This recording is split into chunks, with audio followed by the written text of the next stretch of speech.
আসসালামু আলাইকুম ওয়া রাহমাতুল্লাহি ওয়া বারাকাতুহু। আলহামদুলিল্লাহি রাব্বিল আলামিন ওয়াসসালাতু ওয়াসসালামু আলা আশরাফিল আমবিয়াই ওয়াল মুরসালিন নবিয়িনা মুহাম্মাদিন ওয়া আলা আলিহি ওয়া আসহাবিহি ওয়া মান তাবি'আহুম বিইহসান ইলা ইয়াউমিদ্দিন। আম্মা বা'দ। قال الله سبحانه وتعالى في كلامه المجيد: قل هذه سبيلي أدعو إلى الله على بصيرة أنا ومن اتبعني. وقال سبحانه: وأن هذا صراطي مستقيما فاتبعوه ولا تتبعوا السبل فتفرق بكم عن سبيله ذلكم وصاكم به لعلكم تتقون. قال رسول الله صلى الله عليه وسلم: فإنه من يعش منكم بعدي فسيرى اختلافا كثيرا فعليكم بسنتي وسنة الخلفاء الراشدين المهديين عدوا عليها بالنواجذ وإياكم ومحدثات الأمور فإن كل محدثة بدعة وكل بدعة ضلالة. أخرجه أبو داود في السنن والترمذي وصححه الألباني رحمه الله. সুপ্রিয় দর্শক, দিনী ভাই বোনেরা, শুরুতে আপনাদেরকে স্বাগত জানাচ্ছি আইসিডি কর্তৃক আয়োজিত এই সাপ্তাহিক হালাকায়। আমরা আল্লাহ রাব্বুল আলামিনের প্রথমে শুকরিয়া আদায় করি যে মহান রাব্বুল ইজ্জতুল জালাল মেহেরবানি করে আমাদেরকে অত্যন্ত গুরুত্বপূর্ণ একটি বিষয় নিয়ে আজকের এই মজলিসে ইলমিতে আপনাদের সাথে শেয়ার করার তৌফিক দিয়েছেন। এই জন্য আল্লাহ রাব্বুল আলামিনের শুকরিয়া, আলহামদুলিল্লাহ। সুপ্রিয় দিনী ভাই বোনেরা, আপনারা জানেন আমরা খুবই গুরুত্বপূর্ণ একটি আলোচ্য বিষয় নিয়ে পূর্বে একটি পর্বে আলোচনা করেছি। সেটি হচ্ছে মানহাজুস সালাফ, ভুল ও বিচ্যুত ধারণা, অর্থাৎ সালাফদের মানহাজ নিয়ে বিভিন্ন ধরনের যে বিচ্যুত বিভ্রান্ত ধারণা রয়েছে সেই ধারণাগুলোর অপনোদন, পাশাপাশি সত্যিকার ভাবে সালাফদের মানহাজ কোনটাকে বোঝানো হয় থাকে সে বিষয়গুলো নিয়ে আমরা ইতিমধ্যে একটি পর্বে প্রাথমিক কিছু আলোচনা আপনাদের সাথে শেয়ার করেছিলাম। বন্ধুগণ, আমরা প্রাথমিক পর্বে গত আলোচনায় বলেছি যে সালাফদের সাথে আমাদের যে সম্পৃক্ততা রয়েছে এবং সালাফদের প্রতি আমাদের যেই নিসবত বা সম্পর্ক রয়েছে, এটি কোরআন এবং হাদিসের দলিলের মাধ্যমে প্রমাণিত একটি সত্য বিষয় এবং এর গুরুত্ব বিভিন্ন দলিলের মাধ্যমে আমরা আপনাদের সামনে গত আলোচনায় পেশ করার জন্য চেষ্টা করেছি, তুলে ধরার জন্য চেষ্টা করেছি। সালাফদের এই মানহাজ এর ক্ষেত্রে আমাদের সমাজে বিভিন্ন ধরনের বিকৃত বা বিভিন্ন ধরনের বিচ্যুত চিন্তাধারা রয়েছে। যখনই সালাফদের কথা আমরা আলোচনা করি তখনই একটি প্রশ্ন আমাদের কাছে আসে যে সালাফদের দিকে নিজেদের সম্পৃক্ত করার গুরুত্ব এত বেশি কেন? এই প্রশ্ন আমাদের কাছে আসে। দলিল থেকে আমরা এই বিষয়গুলো চেষ্টা করেছি স্পষ্ট করার জন্য। আল্লাহ সুবহানাহু ওয়া তাআলা কোরআনে কারীমের যে আয়াতগুলোতে আল্লাহ সুবহানাহু ওয়া তাআলা দাওয়াতের মৌলিক বিষয়গুলোকে উল্লেখ করেছেন, সেখানে আল্লাহ রাব্বুল আলামিন আমাদেরকে স্পষ্ট করেছেন যে আমাদের জন্য রাস্তা আল্লাহ সুবহানাহু ওয়া তাআলা অঙ্কিত করে দিয়েছেন, চিহ্নিত করে দিয়েছেন, নির্দিষ্ট করে দিয়েছেন।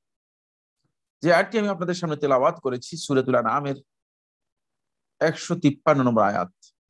সূরাতুল আনআমের 153 নম্বর আয়াত। আল্লাহ সুবহানাহু ওয়া তাআলা ইরশাদ করেন, ওয়া আন্না হাযা সিরাতী মুস্তাকিমান ফাত্তাবিউহু, আর নিশ্চয়ই এটি আমার রাস্তা, মুস্তাকিমান সরল সোজা, ফাত্তাবিউহু তোমরা এই রাস্তারই অনুসরণ করো, ওয়ালা তাত্তাবিউস সুবুল, আর তোমরা বহুমুখী রাস্তা, অনেক রাস্তার তোমরা অনুসরণ করো না। ফাতাফাররাকা বিকুম আন সাবিলিহি, তাহলে তোমাদেরকে বিচ্ছিন্ন করে নেবে আল্লাহর রাস্তা থেকে।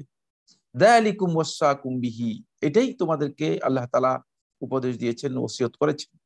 লাআল্লাকুম তাত্তাকুন, যেন তোমরা তাকওয়া অবলম্বন করতে পারো, তাকওয়ার পথ অনুসরণ করতে পারো। এই আয়াতের ব্যাখ্যায় ইমাম সাফারিনী রাহিমাহুল্লাহ তাআলা লাওয়ামিউল আনওয়ারে উল্লেখ করেন এবং ইমাম শাতিবী রাহমাতুল্লাহি আলাইহি সামে উল্লেখ করেন। তিনি বলেন যে এই আয়াতে ওয়া আন্না হাযা সিরাতি মুস্তাকিমান যে বলা হয়েছে, এটি হচ্ছে ওয়া হুয়াল ইসলামুল্লাযী জাআ বিহি নবিয়্যুনা মুহাম্মাদুন সাল্লাল্লাহু আলাইহি ওয়াসাল্লাম, সেটি হচ্ছে সেই ইসলাম যে ইসলাম নিয়ে নবী মুহাম্মদ সাল্লাল্লাহু আলাইহি ওয়াসাল্লাম আগমন করেছেন। দুনা জিয়াদাতিন আও গাবাশ, কোন ধরনের অতিরিক্ত ছাড়া, কোন ধরনের কমতি ছাড়া। হাসবা মা তালাক্কাহু মিনহু আসহাবুহু, যেভাবে তার সাথীগণ অর্থাৎ রাসূলুল্লাহ সাল্লাল্লাহু আলাইহি ওয়াসাল্লামের সাহাবায়ে কেরামগণ যেভাবে তার কাছ থেকে গ্রহণ করেছেন। ওয়া আমিলা বিহি তাবিউহুম, এবং যেভাবে তাদের অনুসারী তাবেঈ যারা আছেন তারা যেভাবে অনুসরণ করেছেন। এটাই হচ্ছে মূলত সিরাত মুস্তাকিম অথবা ওয়া আন্না হাযা সিরাতি মুস্তাকিমান। এই তাফসীর, এই ব্যাখ্যা, এই বুঝ বা এই সমঝ শাইখুল ইসলাম ইবনে কাইয়্যিম রাহমাতুল্লাহি আলাইহি মাদারিজুস সালিকিন উল্লেখ করেছেন প্রথম খণ্ডের 13 পৃষ্ঠায়। শাইখুল ইসলাম ইবনে তাইমিয়া রাহিমাহুল্লাহ তাআলা মজমু ফাতাওয়ার 19 খণ্ডের 194 পৃষ্ঠায় বিষয়টি উল্লেখ করেছেন। এখান থেকে আমরা স্পষ্ট করে বুঝতে পেরেছি বন্ধুগণ যে এই রাস্তা আসলে আমাদের কাছে আল্লাহর পক্ষ থেকে নির্ধারিত, অঙ্কিত, সুনির্দিষ্ট এবং চিহ্নিত একটি রাস্তা। তাই সেলেফদের পথ ধরেই মূলত আমাদেরকে এই রাস্তায় অবতীর্ণ হতে হবে, এই রাস্তায় আমাদেরকে নিজেদেরকে পরিচালিত করতে হবে। তাই এর গুরুত্ব অপরিসীম। আজকেও আমরা মৌলিকভাবে যুক্তির দিক থেকে সেলেফদের এই মানহাজ অনুসরণ করার ক্ষেত্রে যে আমাদের এর সম্পৃক্ততার গুরুত্ব কতটুকু রয়েছে, এই বিষয়ে আরো কয়েকটি কথা আপনাদের সাথে শেয়ার করব। প্রথম যে কথাটি আমাদের জানা দরকার সেটা হচ্ছে আমাদের আকীদা, বিশ্বাস, আমল, আখলাক এবং কোরআন ও হাদিসের বুঝ ও উপলব্ধির বিশুদ্ধতা এর উপর নির্ভরশীল। খুব ভালো করে জানতে হবে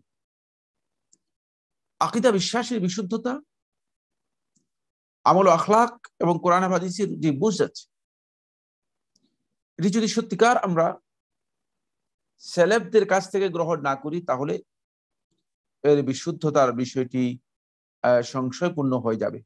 বিশুদ্ধ হতেও পারে, নাও হতে পারে। এর কারণ হচ্ছে সেলেফদের যেই অবস্থান, এই ক্ষেত্রে এই অবস্থানটুকুকে রাসূলুল্লাহ সাল্লাল্লাহু আলাইহি ওয়াসাল্লাম সাক্ষ্য দিয়ে গেছেন এবং কোরআন ওইটাকে সাক্ষ্য দিয়ে গেছে, যেটি আমরা গত আলোচনায় আপনাদের সামনে পেশ করেছি।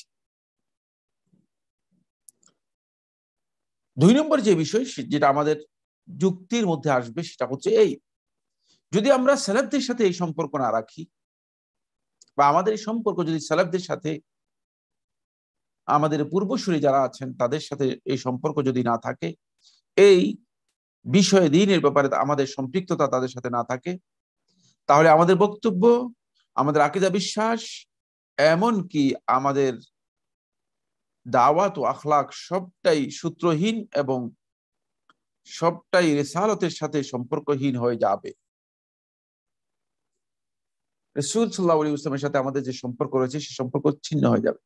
কারণ এখানে সম্পর্কের যোগসূত্র হচ্ছে একটি, সেখান থেকে আমরা সূত্রহীন হয়ে যাব, সূত্র হারিয়ে যাবে। আমরা হাবলুল্লাহ এবং সাবিলুল মুমিনিন থেকে বিযুক্ত হয়ে যাব। কারণ হাবলুল্লাহ হচ্ছে আল্লাহ রাব্বুল আলামিনের পক্ষ থেকে আমাদের জন্য যে রজ্জু নির্দিষ্ট করে দেওয়া হয়েছে, সেখান থেকে আমরা নিজেদেরকে বিচ্ছিন্ন করে নিব, সেখান থেকে আমরা নিজেরা বিচ্ছিন্ন হয়ে যাব। সাবিলুল মুমিনিন, মুমিনদের রাস্তা, যেটা আল্লাহ সুবহানাহু ওয়া তাআলা বলেছেন ওয়ালিতাস্তাবিনা সাবিলুল মুমিনিন, যে মুমিনদের রাস্তার বিষয়ে যেটা আল্লাহ সুবহানাহু ওয়া তাআলা স্পষ্ট করেছেন, সেই রাস্তা থেকে আমরা নিজেদেরকে হারিয়ে যাব।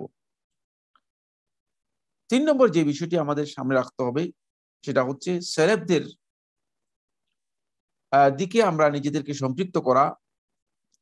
এটি আমাদের জন্য একটি মর্যাদা ও শরফের বিষয়। এতে দ্বীনের প্রতি আমাদের নিজেদের প্রত্যয় বৃদ্ধি পাবে এবং আমরা নিজেরা দ্বীনের উপর অবিচলতা লাভ করতে পারবো, ইস্তেকামত লাভ করতে পারবো। যখন আমরা দেখব যে আমরা যেই পথে অগ্রসর হচ্ছি, আমরা যাদের পথে আমরা যাচ্ছি, তাদের এই পথ হচ্ছে মূলত সহি এবং সঠিক পথ। এটি হচ্ছে নাজাতের পথ। এটি হচ্ছে আল্লাহ রাসূল সাল্লাল্লাহু আলাইহি ওয়াসাল্লাম যে পথের দিকে আহ্বান করেছিলেন, ডেকেছিলেন, সেই পথ। তখন আমাদের অবিচলতা আসবে। বন্ধুগণ, এই বিবেচনায় সেলেফদের সাথে নিজেদেরকে সম্পৃক্ত করার বিষয়টি অপরিহার্য। অন্যথায় আমরা ছিন্নমূল মানুষ যারা আছে তাদের মতো। ফলে আজকে যারা নিজেদেরকে সেলেফদের সাথে সম্পৃক্ত করছে না, তাদের অবস্থান হচ্ছে এই, তারা আসলে দিক বিদিক বিভিন্ন ধরনের বক্তব্য দিচ্ছে, যেহেতু তাদের কাছে সেলেফদের বক্তব্য জানা নেই বা সেলেফদের সাথে তাদের সম্পৃক্ততা নেই। এখন আমি যে বিষয়টি আপনাদের সাথে আলোচনা করব সেটা হচ্ছে সেলেফদের সাথে আমাদের সম্পর্ক এবং সম্পৃক্ততার বিষয়টি গুরুত্ব কি সেটা আমরা আলোচনা করেছি। এখন আমরা আপনাদের সাথে দৃষ্টি আকর্ষণ করবো সেটা কেমন, কোন ধরনের সম্পৃক্ততা আমাদের থাকবে, সম্পর্কটা কিসের হবে। এখানে আমাদের বড় ধরনের মিস্টেক আছে, বড় ধরনের ভুল আছে।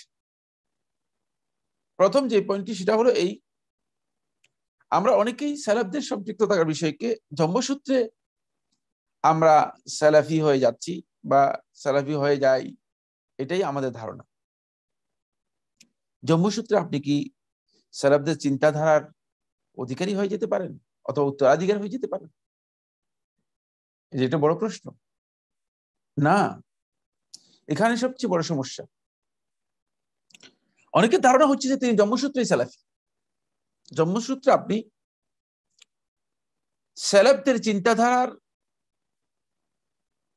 আপনি রাস্তা পেতে পারেন অথবা এর দাওয়াত পেতে পারেন,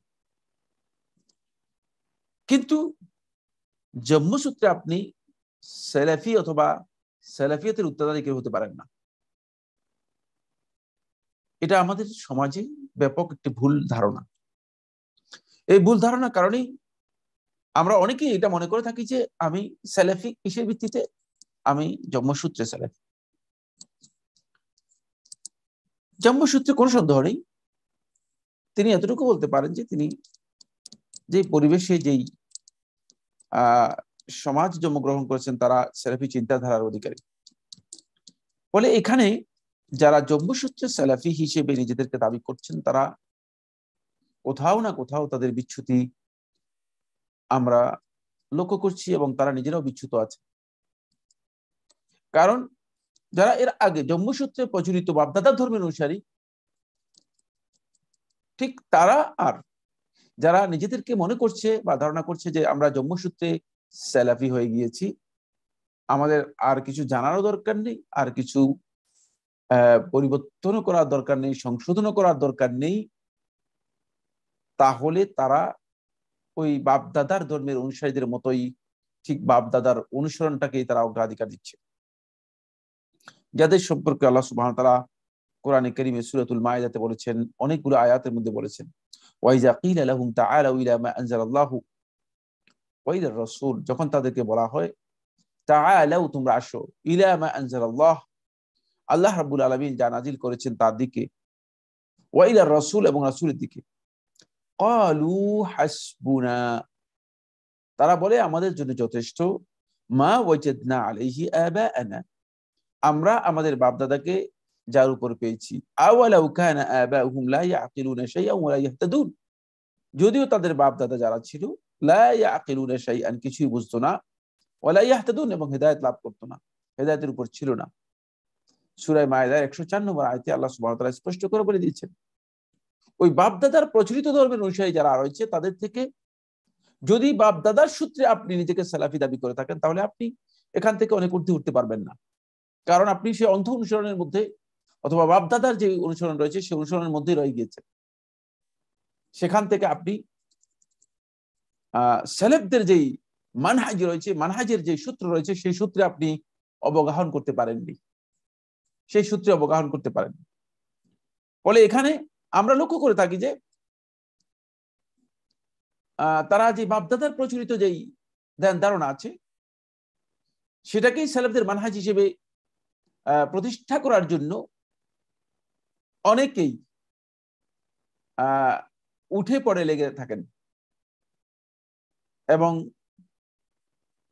কোনো বিচ্যুত আচরণ অথবা কোনো বিচ্যুত চিন্তাধারা অথবা কোনো বিচ্যুত আকীদা যখন তাদেরকে সালাফদের মানহাজ অনুযায়ী সংশোধনের কথা বলা হয়, তারা ওই তাদের মতোই বলে হাসবুনা মা ওয়াজাদনা আলাইহি আবানা, অথবা তারা চেষ্টা করে থাকে তাদের মতোই বাপদাদার ধর্মের অনুসারী যারা আছে ঠিক তারা যেভাবে ওই বাপদাদার এস্টাবলিশড যে ধর্ম আছে তার পক্ষে দলিল অন্বেষণ করে, দলিল বের করার চেষ্টা করে, তারাও তাদের বক্তব্যের পক্ষে যুক্তি বা দলিল বের করার চেষ্টা করে এবং সেখানে বিতর্ক জুড়ে দেয়। এটি প্রায় একই ধরনের মানহাজ। এটাকে আপনি সালাফি মানহাজ বলে চালিয়ে দিয়ে আপনি অতিরিক্ত কিছু করছেন এমনটি বোঝা যায় না। সূরা যুখরুফে 22 নম্বর আয়াতের মধ্যে 22-23 আয়াতগুলোতে আল্লাহ তাআলা এই বিষয়গুলো আলোচনা করেছেন। ক্বালু ইন্না ওয়াজাদনা আবানা আলা উম্মাহ ওয়া ইন্না আলা আথারিহিম মুহতাদুন। তারা এই কথা বলে যে আমরা আমাদের বাপদাদাকে একটা দ্বীনের উপর পেয়েছি, একটা প্রচলিত ধারণার উপর পেয়েছি। সুতরাং প্রচলিত ধারণার উপর ওয়া ইন্না আলা আথারিহিম মুহতাদুন, তাদের যে পদচিহ্ন আছে, তাদের যে অনুসরণ আছে, এর মধ্যেই আমরা হেদায়েত খুঁজে পাই, এর মধ্যেই আমাদের হেদায়েত আছে। যদি আমরা এভাবে বলে থাকি তাহলে এটি মূলত বাপদাদার ধর্মের যেই লক্ষণ, সেই লক্ষণ থেকে এটি অতিরিক্ত কিছুই না। এই জন্য খুব ভালো করে খেয়াল রাখতে হবে যে এখানে সেলেফদের সাথে আমাদের সম্পর্কের বিষয়টি কেবল জন্মসূত্রের বিষয় নয়। তবে কোনো সন্দেহ নেই, একথা সত্য, কোনো ব্যক্তি যখন মুসলিম পরিবারে জন্মগ্রহণ করে থাকে, তার জন্য ইসলামের পথ যত সুগম হয়, সহজ হয়, তার জন্য ইসলামের পথ যত মসৃণ বা সহজলভ্য হয়, ওই ব্যক্তির জন্য তত সহজ নয় যে মুসলিম পরিবারে জন্মগ্রহণ করে না।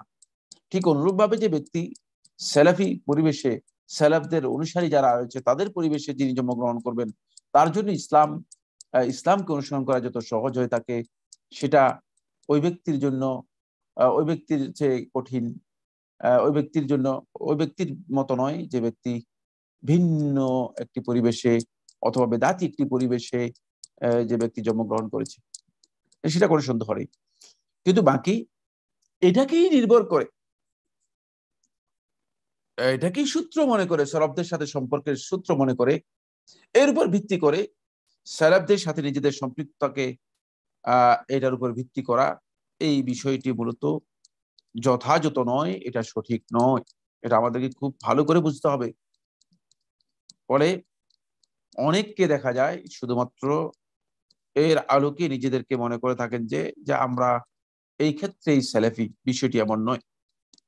2 নম্বর বিষয় হচ্ছে যেটা এই ক্ষেত্রে আমরা অনেককে লক্ষ্য করে থাকি, তারা মূল আকীদা, বিশ্বাস এবং আখলাকে পরিবর্তন না এনে কেবল কিছু ইখতিলাফি মাসআলায় পরিবর্তন আনাকেই মনে করে থাকে যে সালাফিয়ত। 2-একটা ইখতিলাফি মাসআলায় মানে আলেমদের কিছু বক্তব্য শুনে, কিছু কথা শুনে, সেই ইখতিলাফি মাসআলার মধ্যে পরিবর্তন এনে তিনি মনে করছেন আমি সালাফি এবং আমি সালাফি আকীদার বিশ্বাস, সালাফদের সাথে নিজেকে সম্পৃক্ত করা, তিনি মনে করেন যে এটাই যথেষ্ট হয়ে গেছে। এই সম্পর্ক যথেষ্ট নয় বন্ধুগণ।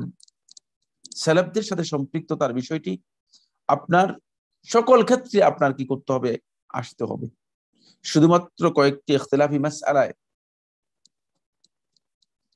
আপনি সালাফদের চিন্তাধারাকে অনুসরণ করে আপনি নিজেকে সালাফি দাবি করা অথবা একথা মনে করা যে যে এটাই হচ্ছে সালাফিয়ত, এটাই হচ্ছে সালাফি চিন্তাধারা। এই ধারণা ভুল। এর মাধ্যমে সালাফদের সাথে আমাদের সম্পৃক্ততা সঠিক হবে না। ফলে আমরা দেখতে পাই অনেক ভাইকে, যেমন ইখতিলাফি মাসআলার মধ্যে মৌলিক ইখতিলাফি মাসআলা হচ্ছে আমিন জ্বলে পড়া, রাফুল ইয়াদাইন করা, বুকের উপর হাত বাঁধা, পায়ের সাথে পা লাগিয়ে দাঁড়ানো, সূরাতুল ফাতিহা পড়া। এই ধরনের কিছু ইখতিলাফি মাসআলাকে সামনে রেখেই অনেককে দেখা যায় যে শুধু তিনি মনে করে থাকেন যে এটাই হচ্ছে সালাফিয়তের মানদণ্ড এবং এটাই হচ্ছে সালাফদের সাথে আমার সম্পর্ক হয়ে গেছে, আমি সালাফি হয়ে গেছি। কিন্তু আকীদায় যখন আমরা যাব, যখন আমরা দেখবো যে তার আকীদা ঠিক আছে কিনা, তিনি কি আসলে সালাফদের আকীদার যে দিকগুলো আছে সেই দিকগুলো তিনি কি আসলে উপলব্ধি করেন কিনা, তিনি কি বুঝেন কিনা, তখন আমরা দেখবো যে আকীদার ক্ষেত্রে সালাফদের সাথে তার কোনো সম্পর্ক নেই। আমরা যখন যাব আখলাকের ক্ষেত্রে এবং সুলুকের ক্ষেত্রে, চরিত্রের ক্ষেত্রে এবং তার আচার আচরণের ক্ষেত্রে তিনি আদৌ কি সালাফদের সাথে তার সম্পর্ক আছে কিনা, সালাফগণ কি আসলে এইভাবে তার মতো এই ধরনের আচরণ করেছেন কিনা, বা সালাফদের কোনো আচরণের সাথে তার সম্পর্ক আছে কিনা, তখন আমরা দেখবো যে এই লোকের না আচরণগত দিক থেকে সালাফদের কোনো সম্পর্ক তার নেই। তাহলে তিনি যে সালাফিয়তের কথা দাবি করছেন সেটা শুধুমাত্র কয়েকটা মাসআলা সালাফিয়ত, শুধুমাত্র ইখতিলাফি কয়েকটা মাসআলাকে নিয়ে তিনি মনে করছেন যে এটা হচ্ছে সালাফদের সাথে তার একটা সম্পর্ক হয়ে গিয়েছে। এই বিষয়টি যথার্থ নয়, সঠিক নয়। এই জন্য আমার বন্ধুগণ, এটা খুব ভালো করে উপলব্ধির মধ্যে আনতে হবে, এটা আমাদের খুব ভালো করে খেয়াল রাখতে হবে যে শুধুমাত্র ইখতিলাফি মাসআলার উপর নির্ভর করে কয়েকটি ইখতিলাফি মাসআলা সালাফদের চিন্তাধারা থেকে গ্রহণ করার নামই কেবল সালাফিয়ত নয়, বরং সালাফদের সম্পর্কের যদি আমরা সালাফদের সাথে যদি আমরা নিজেদেরকে সম্পৃক্ত করতে চাই, তাহলে প্রথমেই আমাদের আকীদাগত পরিবর্তন আনতে হবে, চেতনাগত পরিবর্তন আনতে হবে। আকীদাগত পরিবর্তন আমাদের মধ্যে আসতে হবে। আকীদাগত পরিবর্তন যদি আমাদের মধ্যে আসে, তাহলে আমরা সত্যিকার সালাফদের মানহাজকে আমরা যথাযথভাবে গ্রহণ করতে পারবো না। এরপরে যে মাসআলাটি বা বিষয়টি ৩ নম্বর যে পয়েন্টটি আলোচনা করবো সেটা হচ্ছে, আবার কিছু সংখ্যককে আমরা দেখতে পাই আছেন কয়েকজন প্রসিদ্ধ আলেম বা শেখের সাথে সম্পর্ক রক্ষা করেই অথবা দু একটি সংগঠনের সাথে সম্পৃক্ত হয়ে বা সদস্য হয়ে তিনি মনে করে থাকেন যে তিনি সালাফিয়তের সনদ প্রাপ্ত। দু একজন শেখের সাথে সম্পর্কটা ভালো, কোনো সন্দেহ নেই, কোন শেখের সাথে আপনার সম্পর্ক থাকাটা ভালো,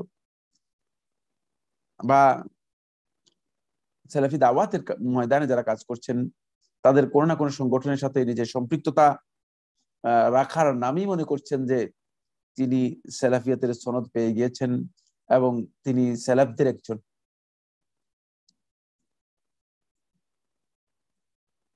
আমি মনে করে থাকি যে সালাফদের মানহাজের সাথে এটি কোনোভাবেই আসে না। সালাফদের মানহাজ শুধুমাত্র ইন্তিমা এর নাম নয়, শুধুমাত্র সম্পৃক্ত হওয়ার নাম নয়, শুধুমাত্র নিজের নাম যুক্ত করার নাম নয়। আলেমদের মহব্বত করবেন ভালো, আলেমদের সাথে সম্পর্ক থাকবে ভালো, কিন্তু খেয়াল রাখতে হবে সেটা হচ্ছে এই আলেমদের সম্পর্ককে পুঁজি করে আপনি মনে করেন যে আপনি সবকিছু হয়ে গেছেন, আপনি সালাফদের মানহাজের উপর অধিষ্ঠিত বা প্রতিষ্ঠিত, এই বক্তব্য যথার্থ নয়।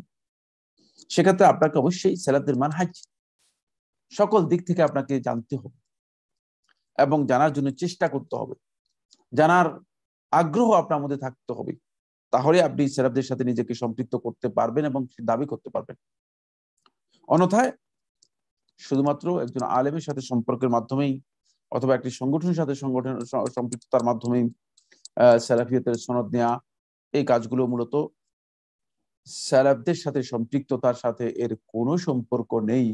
এটি একটি বাহুল্য বিষয়, আমাদের মধ্যে এটা ব্যাপকভাবে ছেয়ে যাচ্ছে।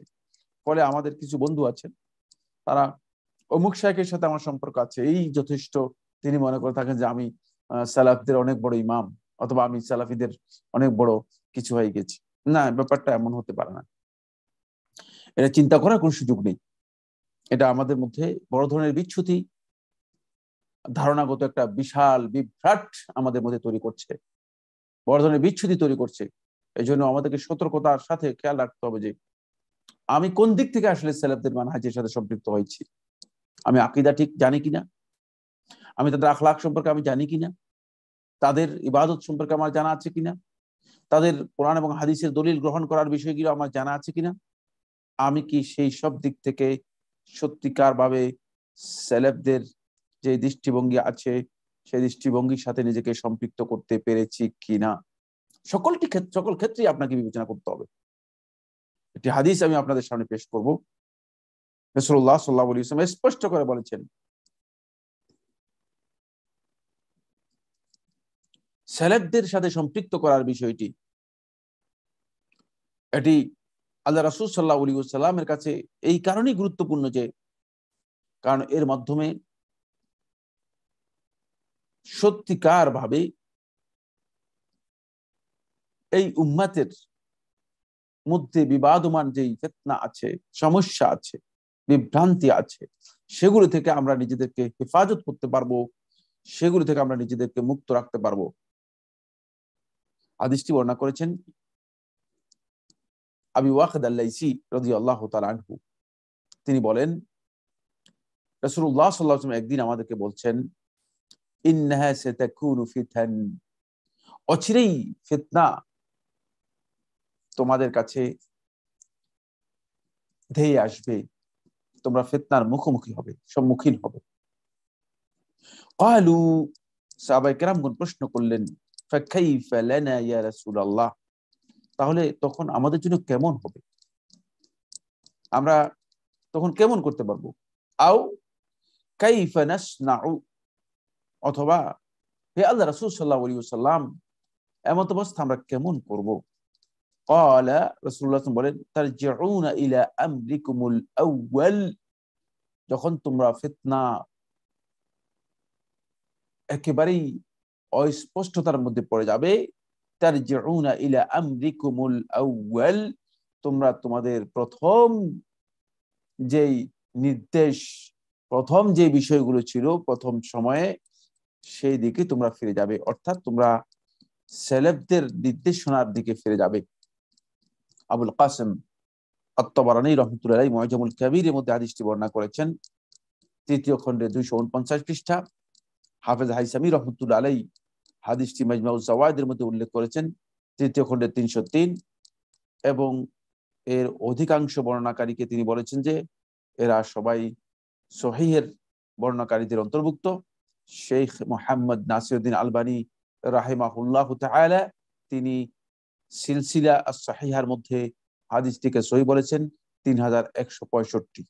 এখান থেকে বোঝা যায় যে যখনই আমরা ওই আমাদের বিষয়গুলোকে দ্বীনের, যখনই ফিতনার মুখোমুখি আমরা হয়ে যাব, তখন সেটাকে আমরা ফিরিয়ে নিব আমাদের সাহাবায়ে কেরামদের বিষয়ের দিকে, তাদের অবস্থানের দিকে। তাহলে আমরা নিজেরা ফিতনা থেকে, বিপর্যয় থেকে নিজেদেরকে রক্ষা করতে পারবো। সেখানে শুধুমাত্র মানে একজন আলেমের দিকে ফিরলে চলবে না, শুধুমাত্র একটি সংগঠনের দিকে ফিরলে চলবে না, শুধুমাত্র একটা কয়েকজন লোকের দিকে ফিরলে চলবে না, খেয়াল রাখতে হবে যে। ফলে এখানে দেখেন আরেকটি হাদিসও এটাকেই সাপোর্ট করে, এই বক্তব্যকেই সাপোর্ট করে, যেটা আমি আপনাদের সামনে শুরুতেই বলেছিলাম। এটা অনেক দীর্ঘ হাদিসের মধ্যে রাসূল সাল্লাল্লাহু আলাইহি ওয়াসাল্লাম বলেছেন, হাদিস হুযায়ফা রাদিয়াল্লাহু তাআলা আনহু পরিচিত, দুনিয়ার সবাই জানে এই হাদিস সম্পর্কে। আলাইকুম ফাইন্নাহু মান ইয়াইশ মিনকুম বাদি, যে আমার পরে তোমরা যারা জীবন লাভ করতে পারবে, জীবন যাপন করবে, ফাসায়ারা ইখতিলাফান কাসীরা, সে দেখতে পাবে যে অনেক বিভ্রান্তি, পথভ্রষ্টতা, অনেক ফিতনা, অনেক কিছু দেখতে পাবে, যা আমরা বর্তমানে দেখতে পাচ্ছি। এই ব্যক্তি এই কথা, এই ব্যক্তি এই কথা, এই আলেম এই কথা, এই আলেমের এই ফতোয়া ইত্যাদি। আমাদের এখন আর ব্যাপক ভাবে এগুলো আমাদেরকে আর বোঝানোর প্রয়োজন নেই। হাদিসের বক্তব্যের সাথে একেবারে হাজওয়ান না'লি বিন না'ল, ঠিক স্যান্ডেল, একটা স্যান্ডেল আরেকটা স্যান্ডেলের সাথে যেমন সমান সমান, একেবারে ঠিক এইভাবে মিলে গিয়েছে, মানে জুতার মতো মিলে গিয়েছে, পায়ে পায়ে যেভাবে মিলে যায় জুতা, ঠিক সেভাবে মিলে গিয়েছে। ফাআলাইকুম বিসুন্নতি, তখন তোমরা আমার সুন্নতকে আঁকড়ে ধরবে, ওয়া সুন্নাতিল খুলাফায়ে রাশিদিন আল মাহদিয়িন, খুলাফায়ে রাশিদিনের সুন্নতকে আঁকড়ে ধরবে। তাহলে আমাদের কাছে বেশ স্পষ্ট হয়ে যাচ্ছে ফিতনার এই জায়গাতে আমরা কোথায় গিয়ে নিরাপত্তা লাভ করতে পারবো, সেই বিষয়টি আল্লাহ রাসূল সাল্লাল্লাহু আলাইহি ওয়াসাল্লাম বলে দিয়েছেন। সেখানে কোনো ব্যক্তি কোনো শেখের সাথে সম্পৃক্ততার কথা বলা হয়নি। শেখ তখন আমরা শেখকে সম্মান করব, আমরা শেখের সাথে আমাদের ভালোবাসা থাকবে, আমরা আলেমকে সম্মান করব, আলেমদের সাথে আমাদের ভালোবাসা থাকবে, কোনো সংগঠন কোনো গোষ্ঠী তাদের সাথে আমাদের সম্পর্ক থাকবে, ভালো অবস্থান থাকবে, কিন্তু সেখানে এটি যথেষ্ট হবে না যে আপনি সেলেফদের মানহাজির উপর থাকতে হলে আপনাকে অবশ্যই কি করতে হবে, ওই দিকেই ওই সুন্নাতের দিকে আপনাকে কি করতে হবে, প্রত্যাবর্তন করতে হবে, সেই সুন্নাতের কাছেই আপনাকে ফিরে যেতে হবে। সেখানে ফিরে যাওয়ার বিষয়টি হচ্ছে সালাফদের মানহাজের সাথে সম্পৃক্ততা, সালাফদের মানহাজের সাথে নিজের সম্পর্ককে নিবিড় করা। আপনি যদি সেখানে ফিরে যেতে না পারেন, আপনি যদি এর মধ্যে এরপরেও ফিতনার জন্য যুক্তি বের করেন, ফিতনাকে এস্টাবলিশ করার জন্য বক্তব্য বের করেন, যেহেতু এই মাসআলা আমরা দিয়েছি, তাহলে আপনি সত্যিকার অর্থে সালাফদের মানহাজের অনুসারী হতে পারেননি। যদিও আপনি মনে করেন যে সালাফদের সনদ আপনার কাছে আছে, এটা আমরা মনে করতে পারি যে সালাফদের সনদ আমার কাছে আছে, কিন্তু এই সনদ দিয়ে আপনি সালাফি অথবা সালাফদের মানহাজের উপর প্রতিষ্ঠিত হতে পারবেন না। 4 নম্বর যে পয়েন্টটি আলোচনা করব সেটা হচ্ছে, আমার বন্ধুগণ, এটি অত্যন্ত ভয়ঙ্কর একটি বিষয়। সেই বিষয়টি হচ্ছে এই যে মানুষের আকীদা এবং বিশ্বাস ও মানহাজের ব্যাপারে সন্দেহ করলেই যে আপনি সালাফি হয়ে যাবেন, এটি শুদ্ধ নয়। আমরা প্রচুর লোকের ক্ষেত্রে ইদানিং এটা লক্ষ্য করছি। সালাফদের সাথে আপনার সম্পর্কের অর্থ এই নয় যে আপনি একজন লোককে দেখলেই তার আকীদা এবং মানহাজের ব্যাপারে সন্দেহ পোষণ করবেন, এর প্রশ্ন আসে না। পরে অনেক ভাইকে আমরা দেখতে পাই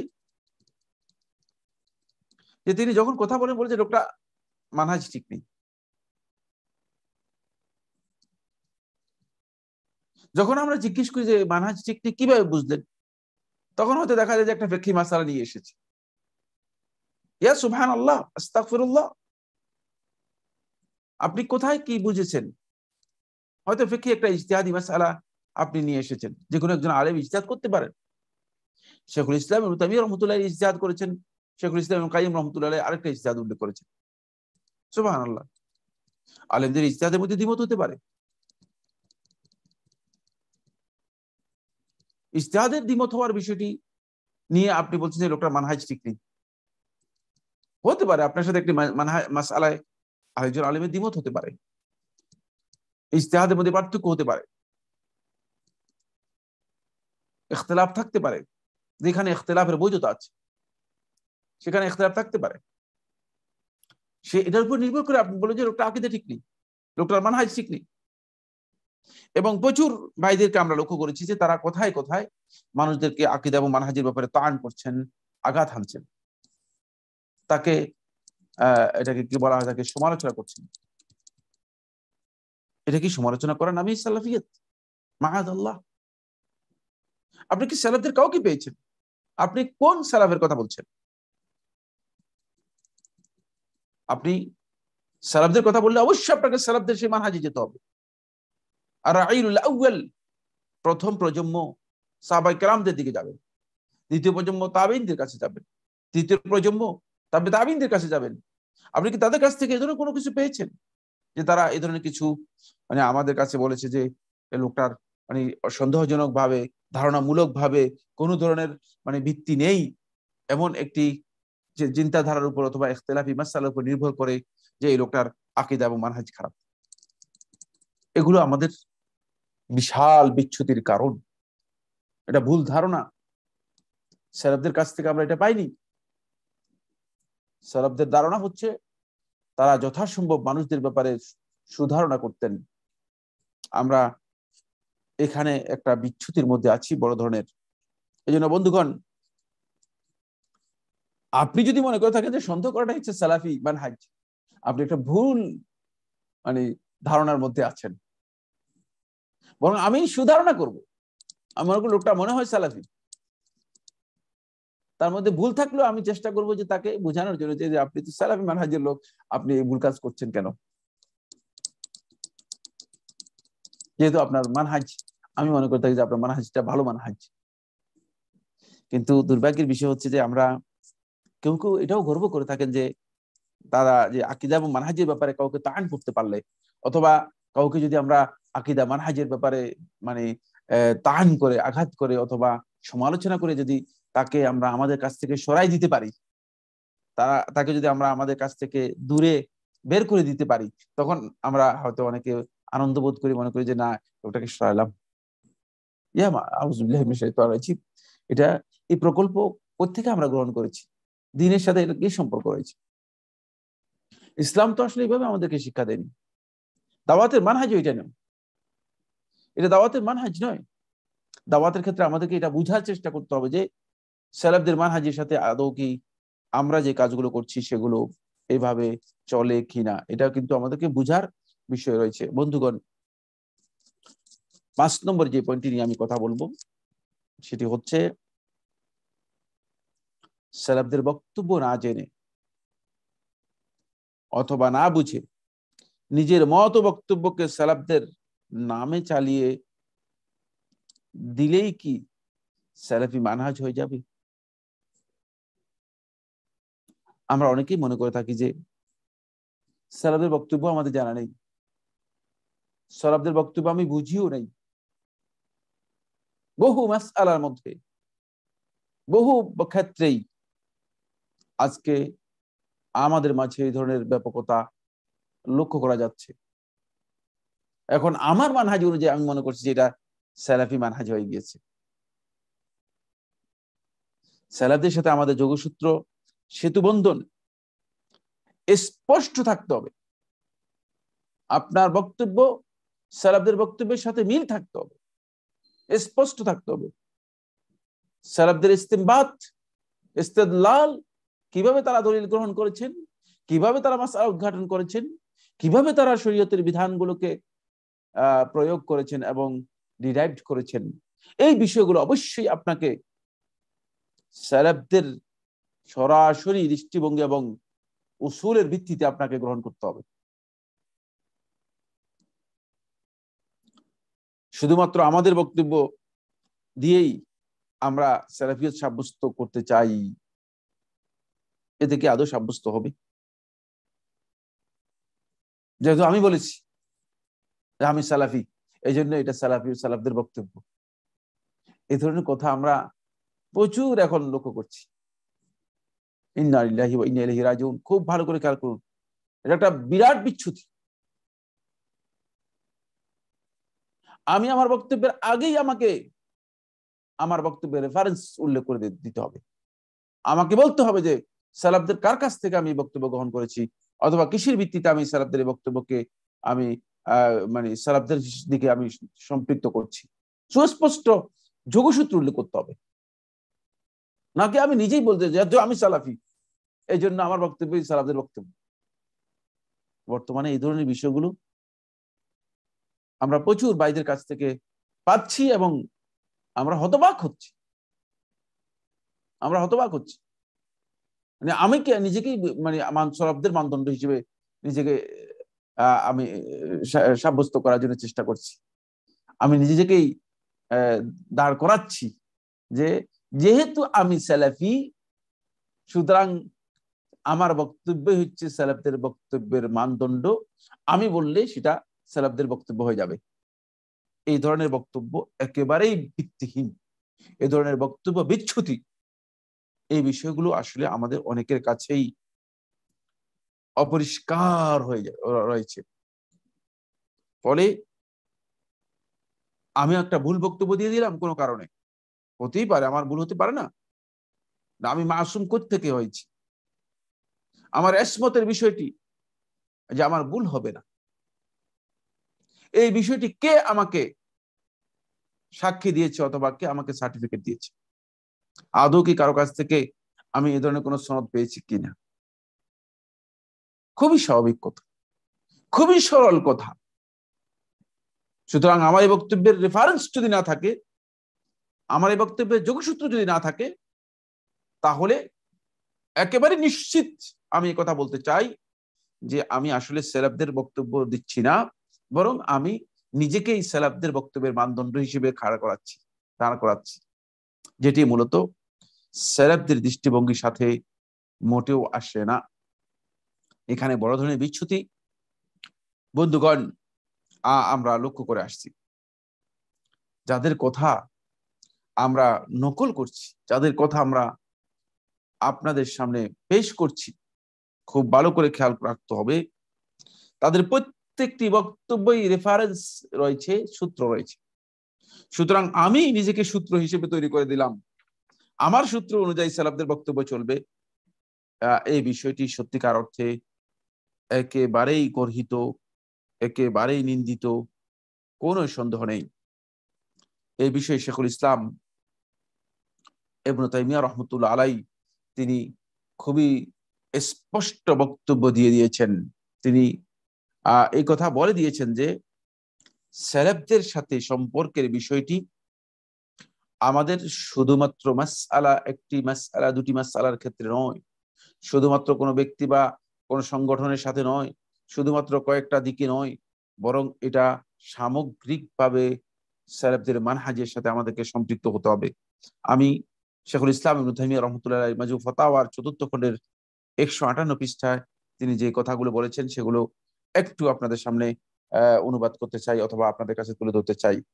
শেখুল ইসলাম রাহমাতুল্লাহ আলাইহি বলে, মিনাল মা'লুমি বিদ-দুরুরা, খুবই সুস্পষ্টভাবে যে বিষয়টি আমাদের কাছে পরিচিত এবং জানা দরকার অথবা একেবারেই জানা বিষয়, সেটা হলো লিমান তাদাব্বারাল কিতাব ওয়াস সুন্নাহ, যে ব্যক্তি কিতাব এবং সুন্নাহকে গভীরভাবে উপলব্ধি করবে, ওমাত্তাফাকা আলাইহি আহলুস সুন্নাতি ওয়াল জামাআহ মিন জামি' তাওয়াইফ, এবং সকল বিভিন্ন ঘরানা থেকে আহলুস সুন্নাত ওয়াল জামাতের আলেমগণ যে বিষয়ে ঐক্যমত পোষণ করেছে, আন্না খাইরা হাযিহিল উম্মতি, এই উম্মতের সবচেয়ে শ্রেষ্ঠ ব্যক্তি হচ্ছে ফিল আমাল, আমলের দিক থেকে, ওয়াল আকওয়াল, কথার দিক থেকে, বক্তব্যের দিক থেকে, ওয়াল ইতিকাদাত, এবং ইতিকাদাতের দিক থেকে, আকীদার দিক থেকে, ওয়া গায়রিহা মিন কুল্লি ওয়া গায়রিহা মিন কুল্লি ফাদিলাতিন, এবং প্রত্যেকটি ভালো কাজের দিক থেকে, আন্না খাইরাহা, এদের সবচেয়ে শ্রেষ্ঠ হচ্ছে আল কারনুল আউয়াল, সাহাবায়ে কেরামদের সময়, সুম্মাল্লাযিনা ইয়ালুনাহুম, তার পরবর্তী সময়, তারপরে তার পরবর্তী যুগের লোকেরা, সুম্মাল্লাযিনা ইয়ালুনাহুম, তারপরে তার পরবর্তী যুগের লোকেরা,